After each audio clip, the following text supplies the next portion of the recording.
Hello, all you crypto fans, and today we have Vechain is scaling up innovation and development through hackathons and with partnering with an education system.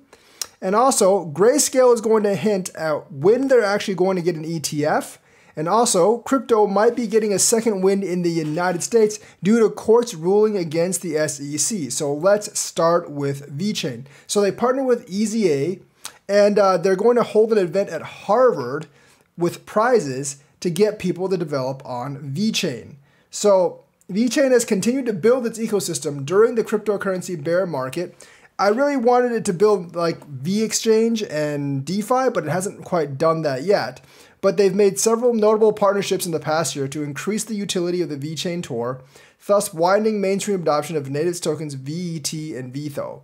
So the thing is, it's going to scale its mainstream adoption via Learn to Earn campaign. So they're going to pay people to learn more about the Vechain ecosystem and develop on the Vechain ecosystem.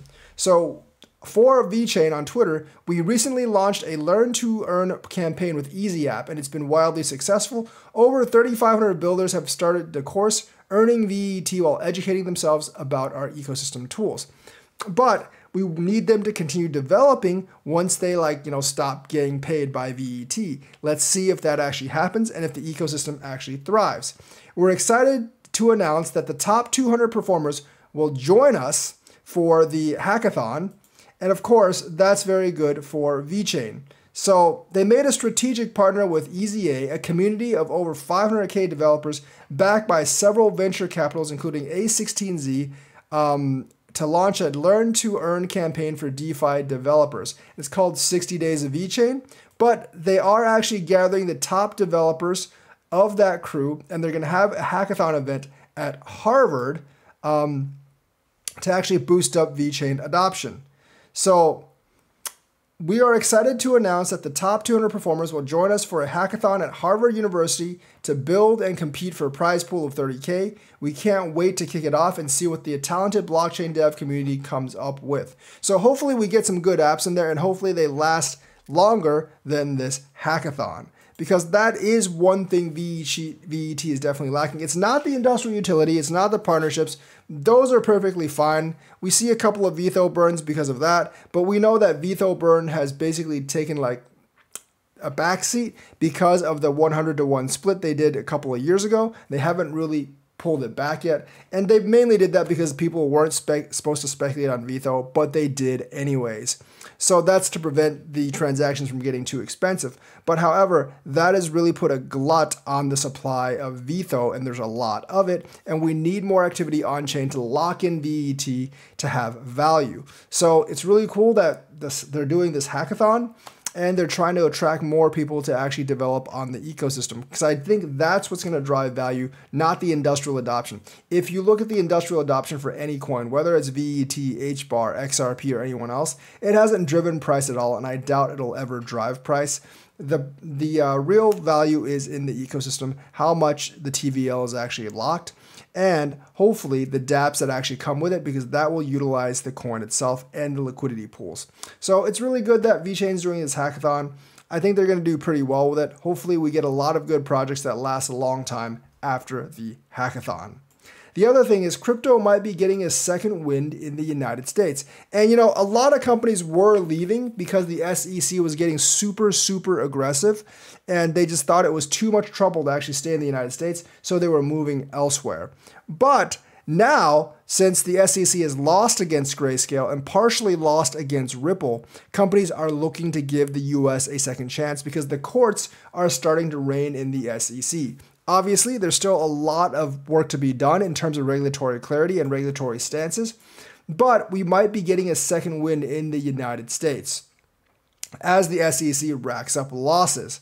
So basically, he said, this lawyer said, crypto regulation happened at the state level at first, and it was pretty clear what you needed to do. But after the SEC and the community and the CFTC got involved, mainly the SEC, because the CFTC hasn't really done much, a lot of the markets started to close up because people were unsure of regulations, and the SEC has been super aggressive. The CFTC, for their part, really hasn't done much in crypto. People don't really talk about them all that much. Although we do want our cryptos to be commodities and not securities. So now that the courts are starting to rein in the SEC a bit, I think there's some hope that the industry is kind of igniting again in the US. And of course, like they're talking about the loss against Grayscale and the loss against Ripple.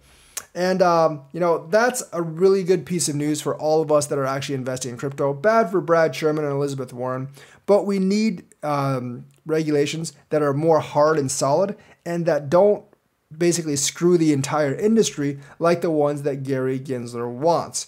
And he said, like, it's been really hard to advise clients because there aren't any solid rules in terms of crypto, and that's not something that should actually happen. But he does see hope that crypto's regulations are emerging from the pit of chaos. And I think what's emerging is a little bit more friendly than what Gensler or Warren or Sherman wanted it to be, because the courts are seriously starting to rein those guys in what they actually can do. And there are a lot of cases being filed, and the decisions have not favored the regulators. So Gary Gensler is beginning to get handcuffed. His commission doesn't completely agree with him. Like, not everyone in the SEC agrees with him, obviously. And the courts really don't agree with his actions. So he's actually being stifled in his actions. And that does give the crypto industry some hope, because Gensler has been an enemy of crypto for a very long time for whatever his personal reasons are. So crypto is getting a second win in the United States. I think a lot of firms are looking at this and deciding to come back in the United States, especially if Coinbase wins their lawsuit. I think a lot of these companies will come back to the United States because then they know that their coins can actually get listed. About the ICO, IDO thing, I don't think that's going to change. I think those things are always going to be security sales because, you're basically using your coin to fund your company via a big sale, and that is kind of like a securities offering. So I don't think that's going to change, but just the fact that coins can be listed on exchange without being securities soon, I do think that will actually convince a lot of people to actually come back. And building on that, let's actually cover what the Grayscale timeline is. So there's several options for appeal for the SEC, but the one they want is called an en banc appeal. And what that does is it gives the full 17-member judicial review instead of the 3-judge panel, and they can overturn the 3-judge panel. But however, it's still an appeals process, so they cannot submit any additional information. And they only have 45 days to do it. So the SEC essentially lost around last week or beginning of this week.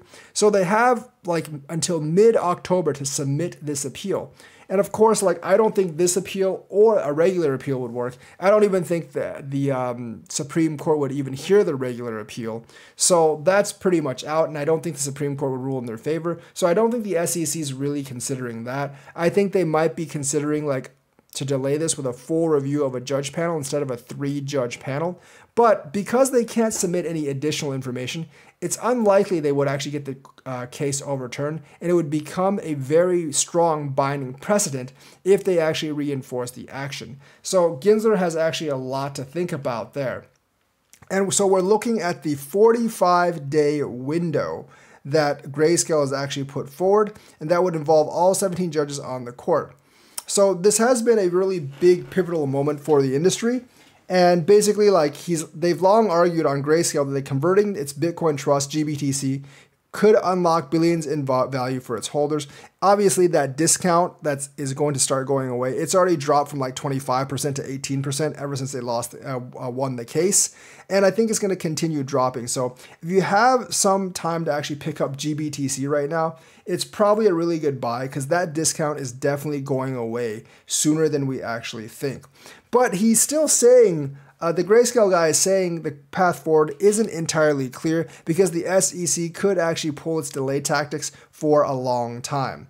There shouldn't really be any reason for the SEC to play this game anymore, but being a regulator, they're going to play this game. So the thing is, GBTC surged 17% on Tuesday, and it outperformed Bitcoin's 6% gain. It dipped a little bit today, but I do think it's going to continue to go up in the future. And the thing is, as Bitcoin climbs, people are going to get more confident in things like GBTC, and it's actually going to get rid of that discount and maybe even give a premium. So you might be getting Bitcoin plus 20-30% premium on GBTC, and that would be an awesome investment because you're basically getting Bitcoin and then getting 30-40% on top of that in terms of value. And that could actually be equal to what some of the altcoins, especially the bigger ones, can actually get. at a much safer clip where you don't really have to risk that much. You basically get Bitcoin's safety and the volatility and gains of some of those altcoins with GBTC. And I don't think there's that much risk to Grayscale BTC. So that's the news for today. Let me know what you think. Like and subscribe, hit that bell notifications button. Thank you and have a nice day.